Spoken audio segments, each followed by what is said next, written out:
Alumnas y alumnos de secundaria, sean bienvenidos una vez más a Aprende en Casa. Yo soy Daniel Jaime y para dirigir la sesión está con nosotros la maestra Brenda Alicia Hernández. Bienvenida, maestra. Gracias, Daniel. Hola, alumnas y alumnos. Es un gusto trabajar con ustedes la asignatura de Matemáticas tercer grado de secundaria. ¿Cuál es el aprendizaje esperado, maestra? Se tiene como aprendizaje esperado analizar y comparar diversos tipos de variación a partir de sus representaciones tabular, gráfica y algebraica, que resultan de modelar situaciones y fenómenos de la física y de otros contextos. Asimismo, el propósito específico es analizar situaciones problemáticas asociadas a fenómenos de comportamientos sociales. ¿Algo así como fenómenos sociales? Es decir, un acontecimiento que vincula las matemáticas con las ciencias sociales. ¡Qué interesante, maestra! Así es, Daniel. Es necesario que tengan a su alcance cuaderno de apuntes y lápiz y goma. Si alguien tiene discapacidad visual, preparen hojas Leyer, punzón y regleta. Del mismo modo, se les recomienda anotar lo que consideren importante durante la sesión para no perder detalle de la información. Esto les permitirá llevar un orden en las actividades y retomar los temas con mayor claridad, prestando atención y con disposición al aprendizaje. Hasta el momento, ustedes ya saben interpretar, construir y utilizar gráficas de relación lineal y cuadráticas. Las relaciones lineales y cuadráticas están implicadas en distintos fenómenos y diferentes ramas de la ciencia, por lo que es común verlas en ciencias experimentales como física, biología y química, por mencionar algunas. Sin embargo, en esta ocasión se analizarán situaciones problemáticas asociadas en fenómenos de comportamiento social. Las relaciones lineales y cuadráticas ya se han aplicado a fenómenos de física y biología, pero no así como a las ciencias sociales. ¿No es así, maestra Brenda?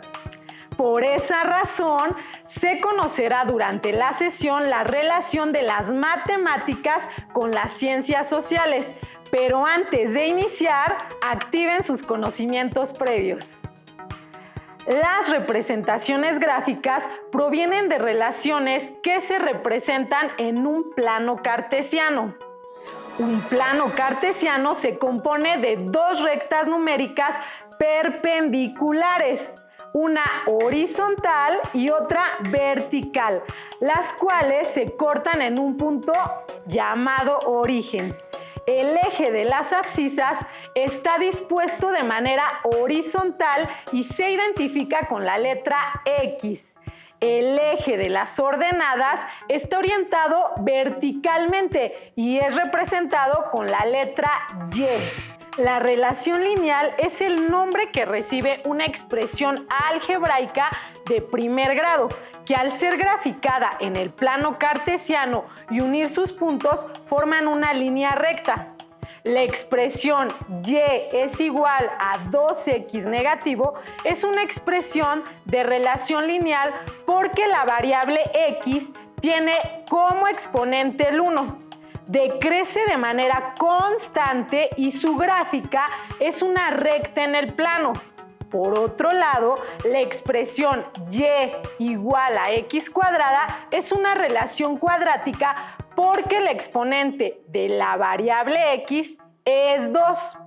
No crece de forma constante y su gráfica es una curva llamada parábola. Maestra, ya se estudió que dada una expresión algebraica para conocer el valor de y, se le asignan distintos valores a x y los resultados se organizan en una tabla para dar lugar a pares ordenados, mismos que se ubican en el plano cartesiano formando una gráfica.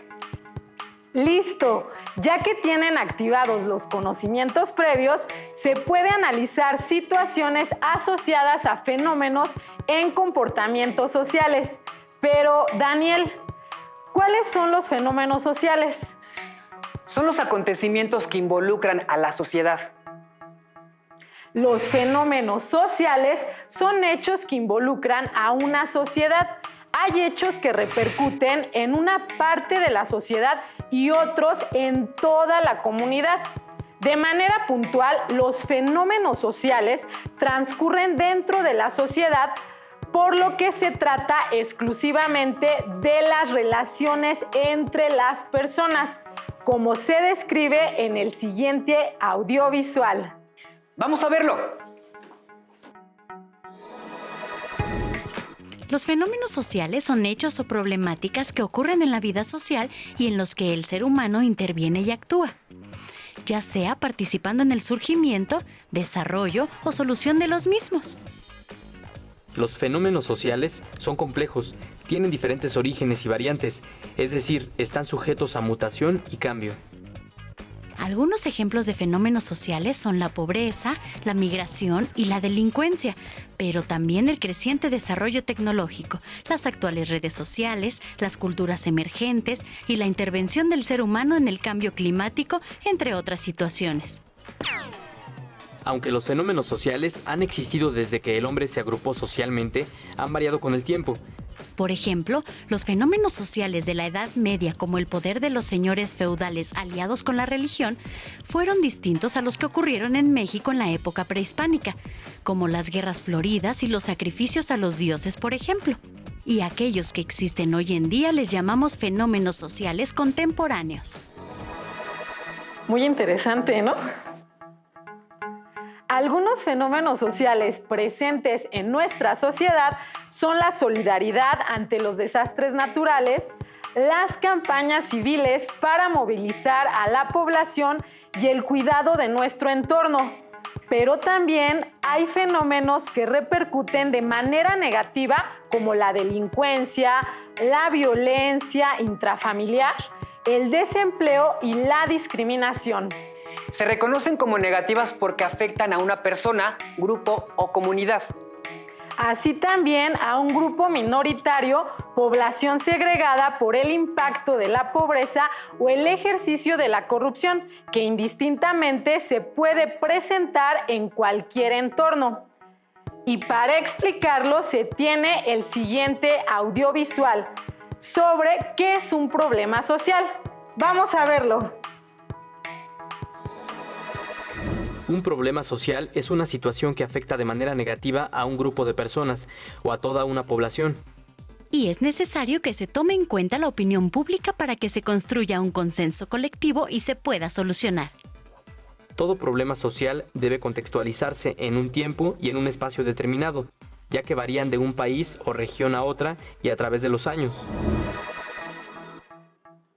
Existen variables relacionadas dentro de las problemáticas sociales, por ejemplo, la relación entre la precariedad del mercado laboral y el índice de delincuencia.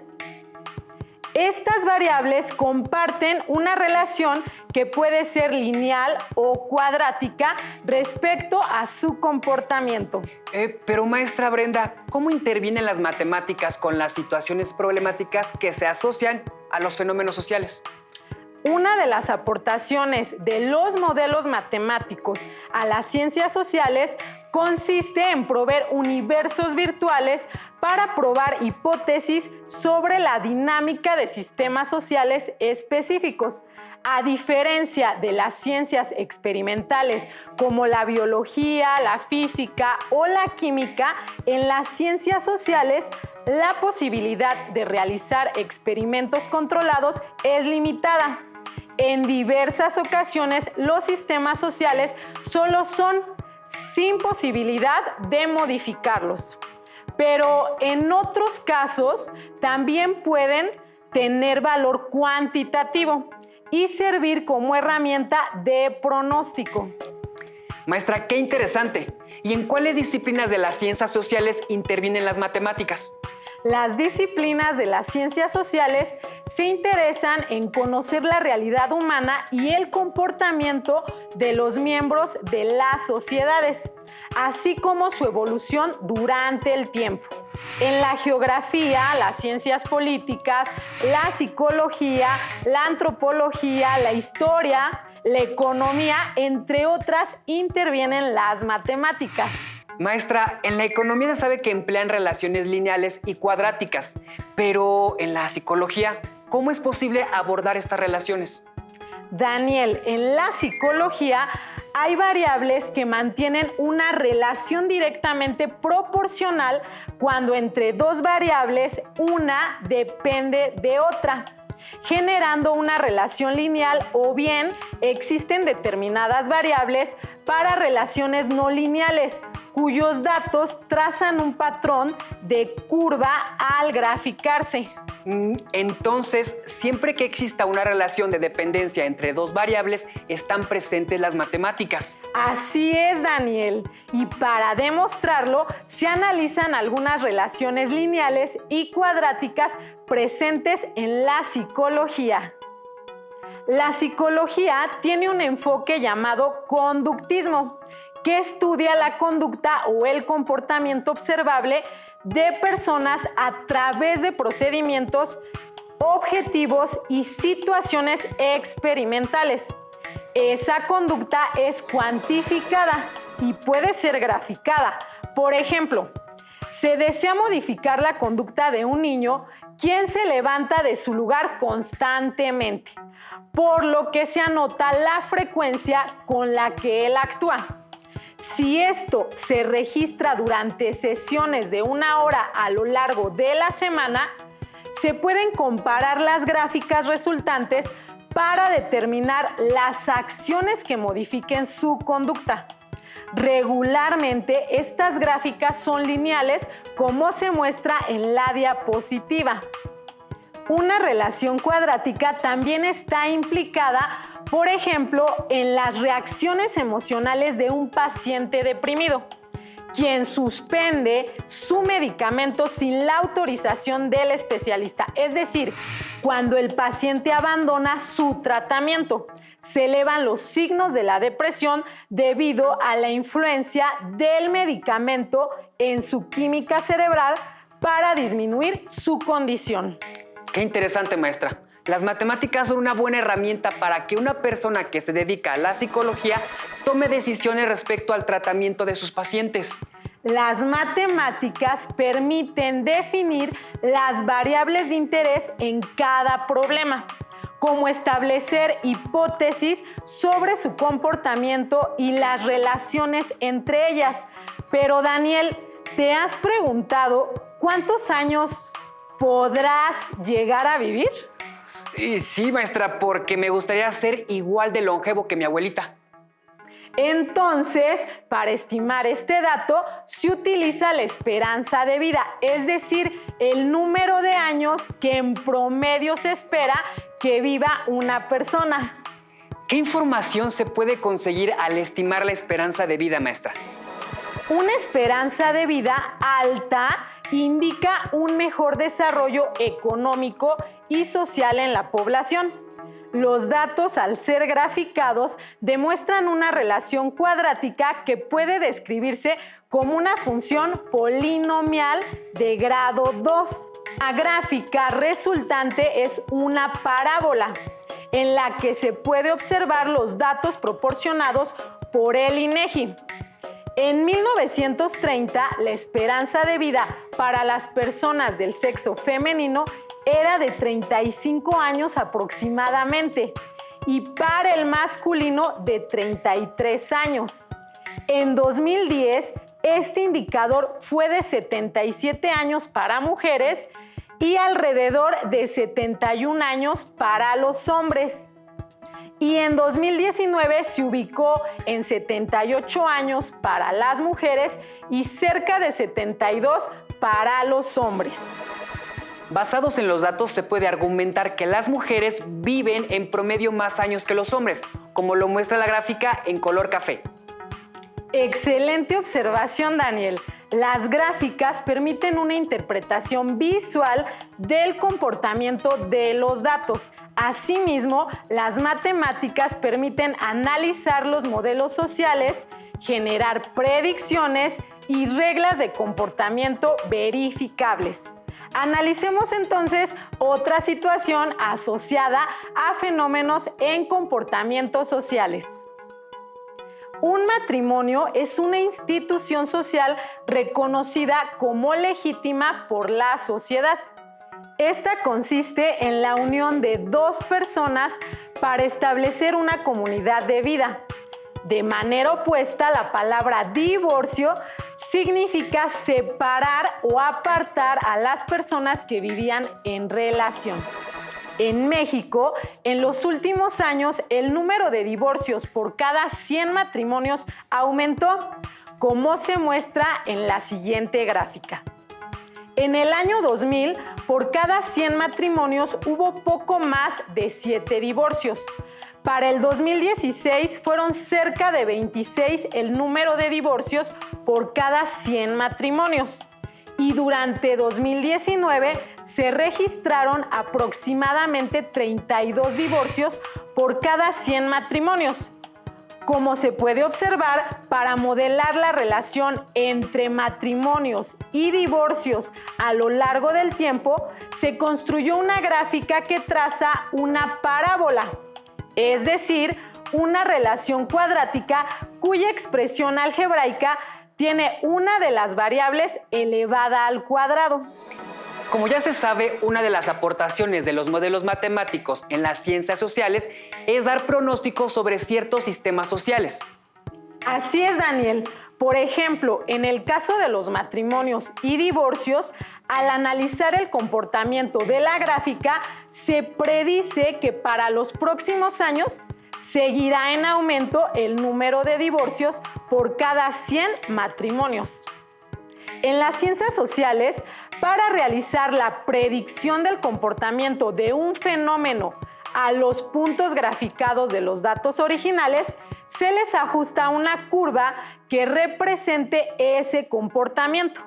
Esta curva se define por una expresión algebraica para realizar predicciones, es decir, saber el comportamiento de los datos, conocido como tendencia de la gráfica.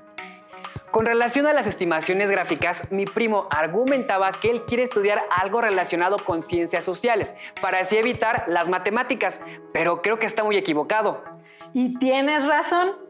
Las matemáticas tienen un papel fundamental en nuestra vida diaria. Forman parte de la sociedad y aunque a veces no se alcanza a percibir, se reconocen los resultados y beneficios que generan en la organización social. Se tiene una situación más que corresponde a las ciencias políticas. Las ciencias políticas también son parte de las ciencias sociales. Otro fenómeno social es, por ejemplo, la discriminación. ¿Y cómo se percibe? Analizamos datos del INEGI. En el mapa podemos observar información cuantitativa relacionada con la discriminación en México.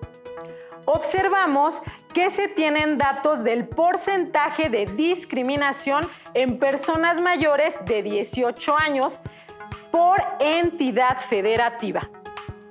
Puede obtenerse información como la siguiente. En el estado de Puebla se percibe una alta discriminación del 28.4% en personas de más de 18 años y en el estado de Nayarit se percibe baja discriminación del 13.1% en personas de más de 18 años. Ya hablamos de datos sobre la discriminación, pero ¿qué es la discriminación? Seguramente ustedes ya tienen alguna idea de este problema social. Según el INEGI, la discriminación es una acción u omisión que restringe, menoscaba o distingue en sentido negativo los derechos humanos de las personas. Pero, ¿qué significa esto? Significa que una persona, hombre o mujer, puede ser criticada o menospreciada por su apariencia, sus creencias religiosas, su sexo, edad, por el lugar donde vive, por su manera de hablar, por su clase social o por su color de piel. En la siguiente gráfica de barras se puede interpretar los datos de la discriminación a través de la representación matemática. Por ejemplo, a través de la gráfica podemos identificar que el motivo por el que más se discrimina en México a personas mayores de 18 años, según datos del INEGI 2017, es por la apariencia, con 51.3% para hombres y 56.5% para mujeres. Vemos que en algunas ocasiones hay dependencia de una variable con otra. También observamos que la información se puede representar matemáticamente en diferentes tipos de gráficos, tablas o relaciones funcionales. Y se puede esperar que cuando mayor sea la posibilidad en una disciplina de medir sus variables de interés y así establecer reglas sobre las relaciones entre ellas, mayor será su contenido matemático. Es común encontrar relaciones lineales o cuadráticas para modelar situaciones en comportamientos sociales. Ustedes en casa piensen en una situación para comentarla con sus familiares e identifiquen las variables que se relacionan mediante una gráfica lineal o cuadrática o una de registro de datos. Estamos por concluir la sesión, de la que el propósito es analizar situaciones problemáticas asociadas a fenómenos de comportamientos sociales. Daniel, ¿me apoyas a recapitular lo aprendido? Claro, maestra. La variación y las relaciones lineales y cuadráticas están implicadas en distintos fenómenos, no solo en física, biología o química, sino en situaciones asociadas a fenómenos de comportamientos sociales. Las representaciones gráficas provienen de relaciones representadas en un plano cartesiano, ya sea una relación lineal con una expresión algebraica de primer grado y un segmento de recta como gráfica, o una relación cuadrática cuyo exponente de la variable x es 2 y que no crece de forma constante teniendo como resultado una parábola. Los fenómenos sociales son hechos que involucran a una sociedad. Hay hechos que repercuten en una parte de la sociedad y otros en toda la comunidad. De este modo se analizaron algunas situaciones de la psicología, demografía y de discriminación, donde existe una relación lineal o cuadrática respecto al comportamiento de las variables, o bien se presentan datos de la variación de datos. Gracias, Daniel, bien hecho. A manera de conclusión, en diversas ocasiones, los sistemas sociales simple y sencillamente son sin la posibilidad de modificarlos, pero en otros casos también pueden tener validez cuantitativa y servir como herramienta de pronóstico. Las y los invitamos a consultar en su libro de texto los temas relacionados con la representación gráfica de fenómenos sociales. Y para terminar la sesión, es momento de proponer un reto. Alisten su cuaderno para anotarlo. Escriban una reflexión sobre la importancia de las matemáticas en las ciencias sociales. Una vez realizado el reto, les sugiero enviarlo a su maestra o maestro de matemáticas, así como compartir sus reflexiones con sus compañeros. La sesión ha concluido. Soy Daniel Jaime. Y yo, la maestra Brenda Alicia Hernández Hernández. Fue un gusto compartir la sesión con ustedes. Sigan al pendiente de las próximas sesiones de Aprende en Casa. Y ustedes ya saben que sin autodisciplina, el éxito es imposible. ¡Hasta la próxima! Vamos, maestra. Si tienes dudas o necesitas ayuda, llama al Centro de Apoyo Pedagógico a Distancia. El número de teléfono para secundaria es el 55 36 01 71 23. Si requieres consultar los libros de texto en versión digital, recuerda que los puedes encontrar en la página conalitec.cep.gov.mx. Y recuerda que también cuentas con el sitio aprendeencasa.cep.gov.mx, en donde podrás ver nuevamente los videos de los programas y además encontrarás actividades para fortalecer tus aprendizajes. También te invitamos a que consultes la plataforma nuevaescuelamexicana.cep.gov.mx.